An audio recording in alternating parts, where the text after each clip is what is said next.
नमस्कार। आज हम कक्षा 7 के अभ्यास 5C के प्रश्नों को देखेंगे। इसमें हम माध्यिकाओं को देखेंगे। एक त्रिभुज में कितनी माध्यिकाएं होती हैं, माध्यिकाएं कैसे बनती हैं, क्या होती हैं। चलिए आज हम देखते हैं त्रिभुज की माध्यिकाएं। त्रिभुज की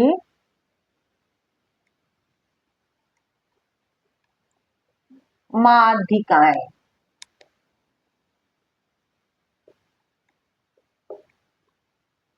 अब देखिए इसमें त्रिभुज, तो सबसे पहले इसमें त्रिभुज तो होगा ही। एक त्रिभुज बना लें जी। माध्यिका, माध्यिका इसमें देखिए शब्द आ रहा है, इसमें एक शब्द जो कोई अगर हम शुरू में देखें तो मध्य, माध्यिका मध्य, यानी कि जो मध्य मतलब बीच में, जो बीच में आए। इसका मतलब क्या है, यहां पर 3 शीर्ष हैं हमारे ए बी सी, त्रिभुज के 3 शीर्ष। माध्यिका मध्य, यानी हम इस ए बी, जो हमारी भुजा ए बी के मध्य बिंदु, ए बी का जो मध्य बिंदु होगा उससे के सामने शीर्ष को मिलाने वाली जो रेखा होती है वो क्या होती है, माध्यिका होती है। शीर्ष से उसके सामने की भुजा की मध्य बिंदु को मिलाने वाली रेखा क्या कहलाती है, माध्यिका कहलाती है। इसको करेंगे कैसे, अब देखिए इसको निकाल, इसका मध्य बिंदु निकालने के लिए ए बी एक रेखा है, क्या करेंगे, गोला प्रकार की सहायता से यहां पर रख करके एक चाप ऊपर कटेगा और एक चाप नीचे कटेगा। उसी त्रिज्या से बी पथ को केंद्र मानकर एक चाप नीचे कटेगा, एक चाप ऊपर कटेगा, और इन दोनों जो जहां पे कट रहा है इन दोनों को अगर हम मिला देंगे, इन दोनों को मिला दिए ये, तो जहां से ये बिंदु होके ये रेखा गुजरती है यही क्या कहलाएगी, माध्यिका। माध्यिका मध्य पॉइंट कहलाएगा एकदम। ये क्या है, लंबा, किसी की भुजा को दो भुजाओं में बांटने वाली रेखा। अभी तक हम लोगों ने किसी भुजा को दो भुजाओं में बांटने के लिए हमने यही इसी तरह बांटते थे। अब इस बिंदु से इस शीर्ष को मिला देंगे तो ये क्या हो गई, हमारी माध्यिका। सी ए क्या है, ये माध्यिका है। उसी तरह बी से हम इस पर, यानी कि इस रेखा के मध्य बिंदु को देखेंगे, यहाँ पे ऐसे काटे, ये कटा, फिर इधर से काटेंगे तो ये। अब ये देखिए इसका ये बिंदु ये आ रहा है, यानी कि ये बिंदु, ये डी ई हो गया, ये ई बिंदु, ई बिंदु आ गया। अब इससे अगर हम इसको बी को मिला देते हैं तो बी ई, बी एक माध्यिका हो गई, सी डी माध्यिका हो गई, बी और ई माध्यिका हो गई। अब हम बी और सी, इस रेखा की, इस भुजा को दो भागों में बराबर बराबर बांटेंगे, ऐसे ये। अब ये देखिए ये बिंदु हमारी यहाँ पे आ रही है, अगर ये देखा जाए तो ये यहाँ पे आएगी, तो ये यहाँ, और इसको अगर हम इस रेखा से मिला देंगे, ये मिल गया, तो हम बी सी डी ई, इसको हम एफ नाम दे देते हैं। और ये तीनों जो माध्यिकाएं वो एक जगह पे काटेंगे, एक दूसरे पे को एक ही जगह पे प्रच्छेदित करेंगे, एक दूसरे को काटेंगे।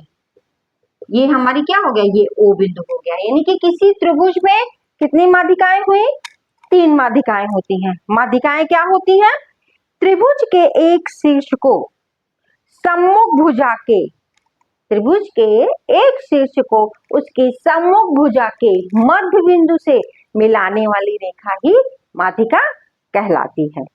त्रिभुज के किसी शीर्ष को उसकी सम्मुख भुजा के मध्य बिंदु से जोड़ने वाले रेखाखंड को त्रिभुज की माध्यिका कहते हैं। 2 परिभाषाएं हो गई।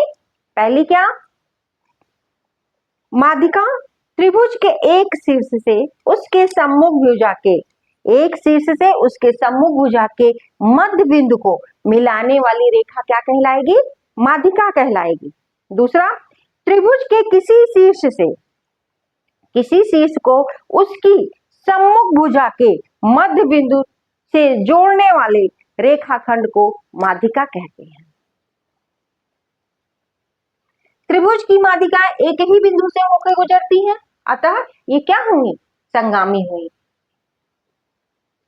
ये माध्यिकाएं क्या हुई, संगामी हुई, और त्रिभुज की तीनों माध्यिकाएं एक ही बिंदु से जा मिलती हैं, एक ही बिंदु पर मिलती हैं। और इन माध्यिकाओं का संगमन बिंदु या त्रिभुज का जो केंद्रक होता है वही वो क्या या गुरुत्व केंद्र भी कहलाता है। क्या होता है, केंद्रक या गुरुत्व केंद्र कहलाता है। हमने अभी क्या पढ़ा, माध्यिका पढ़ा और गुरुत्व केंद्र पढ़ा। ये एक त्रिभुज में 3 माध्यिकाएं होती हैं, ये तीनों माध्यिकाएं एक बिंदु से होकर गुजरती हैं, इसीलिए माध्यिकाएं संगामी होती हैं, और वही बिंदु उसका जो है त्रिभुज का केंद्रक या गुरुत्व केंद्र भी कहलाता है। ये हो गया। अब हम अपने अभ्यास 5C के प्रश्नों को देखेंगे। अभ्यास 5C का पहला सवाल क्या कह रहा है, निम्नलिखित कथनों को अपनी अभ्यास पुस्तिका में लिखकर रिक्त स्थानों की पूर्ति कीजिए। पहला क्या है, त्रिभुज की माध्यिका वह रेखाखंड है जो इसके शीर्ष को सम्मुख भुजा के डैश से मिलाती है। अब देखिए क्या, ये रेखा है, ये हमारा त्रिभुज है, माध्यिका क्या करती है, ये ए बी सी, माध्यिका कौन सी होती है, जो शीर्ष से उसके सम्मुख भुजा के मध्य बिंदु, इस मध्य बिंदु है ना, मध्य बिंदु से मिलाती है, वही क्या कहलाती है, माध्यिका कहलाती है। तो सम्मुख भुजा के कौन से, मध्य बिंदु से, मध्य, यहां पे क्या लिखना होगा, मध्य बिंदु, मध्य बिंदु, इसमें यहां क्या भरा जाएगा, मध्य बिंदु से मिलाती है।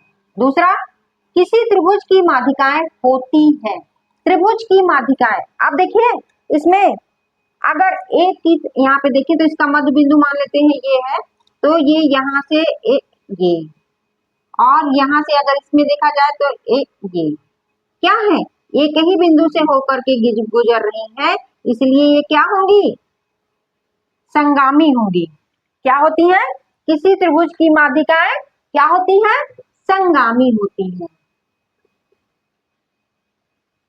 यहाँ पे क्या भरा जाएगा, संगामी। फिर त्रिभुज की माध्यिकाएं जिस बिंदु पर मिलती है उसे, ये जो बिंदु है इस पे जहां जो मिलती है उसे क्या कहते हैं, उसे केंद्रक या गुरुत्व केंद्र कहते हैं। तो केंद्रक कहते हैं।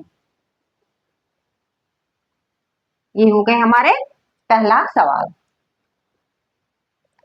दूसरा सवाल, एक समद्विबाहु त्रिभुज, समद्विबाहु यानी कि जिसकी दो भुजाएं बराबर हो, ABC खींचिए, जिसमें AB बराबर AC, माध्यिका AD खींचिए, नाप कर बताइए कि निम्नलिखित कथन सत्य है या नहीं। ये कथन है 3, इसको हमें बताना है। सबसे पहले हमें क्या करना है, एक समद्विबाहु त्रिभुज खींचना है, समद्विबाहु जिसकी दो भुजाएं बराबर हो।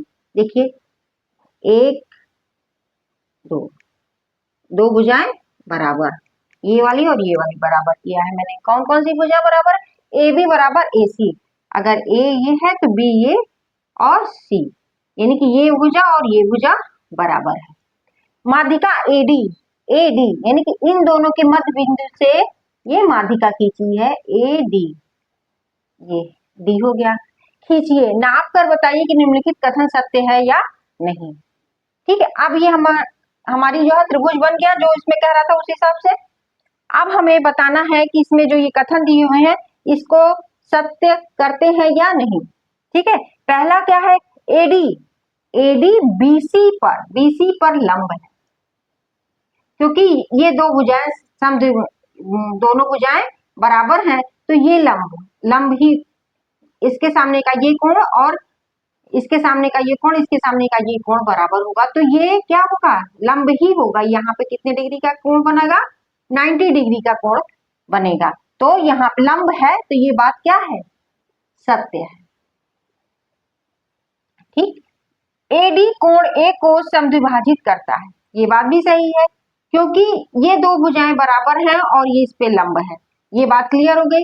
और इस कोण को कोण A को दो बराबर भागों में बांटता है, क्योंकि ये इस कोण के बराबर, ये इसका, ये इसके सामने का ये कोण, इसके सामने का ये कोण, ये दोनों कोण बराबर है, तो ये जो बचेगा उसका ये इसको दो भागों में बांटेगा, यानी कि ये दोनों कोण भी समद्विभाजित करता है, दो बराबर भागों में बांटता है, ये भी क्या है, सत्य है। अब एडी बीसी का लंब, एडी जो है बीसी का लंब समद्विभाजक है, सही, हाँ ये बात भी सही है, क्योंकि ये क्या करता है, एडी जो है बीसी को दो बराबर भागों में बांट रहा है, दो यानी कि ये और ये दोनों क्या है, बराबर हुए। तो क्योंकि जो हमारा ये माध्यिका जो होती है वो मध्य बिंदु ही होता है किसी भी भुजा का, तो जब वो भुजा डी जो है बीसी का मध्य बिंदु है, तो बीडी बराबर बीसी दोनों बराबर ही है, तो ये भी क्या है, हम ये भी सत्य है। तीसरा सवाल, एडी बीई और सीएफ, एडी बीई और सीएफ किसी त्रिभुज एबीसी की माध्यिकाएं और जी इसका केंद्रक है। यदि बीई बराबर सीएफ हो तो त्रिभुज जी बीसी किस प्रकार का त्रिभुज है। सबसे पहले हम बनाते हैं त्रिभुज एबीसी, त्रिभुज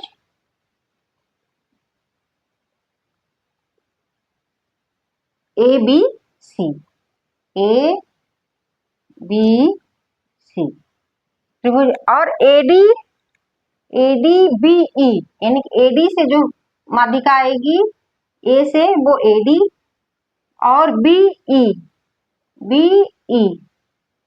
हो गया एडी बीई सी एफ, ये तीनों क्या है, माध्यिकाएं हैं, और जो इस पे कटता है वो केंद्र क्या है, जी है। यदि बीई बराबर सी एफ, बीई और सी एफ बराबर है, यानी कि ये और ये भुजा बराबर है, तो कोण क्या है, त्रिभुज जीबीसी। अब देखिए इसको हमें किसके बारे में बताना है, त्रिभुज जीबीसी के बारे में बताना है, ये इस त्रिभुज के बारे में बताना है कि ये कैसा त्रिभुज होगा। अब ये देखिए कैसे हम पता लगाएंगे, बीई क्या कह रहा है, बीई बराबर सी एफ, बीई ये और ये बराबर है, ये और ये बराबर है, तो ये जो यहाँ पे कट रहा है ये दोनों बराबर है, तो और जी इसका केंद्र बिंदु है, पता चल गया। तो जब ये दोनों बराबर हैं तो ये और ये भी बराबर होंगे, ये और ये बराबर होंगे, ये दूसरी भुजा हो गई, तो यानी कि क्या, एक त्रिभुज में दो भुजाएं बराबर हो गई, तो कौन सी त्रिभुज बन जाएगा, समद्विबाहु त्रिभुज, ये वाला त्रिभुज या ये वाला बनेगा। ये हो गया हमारा तीसरा सवाल।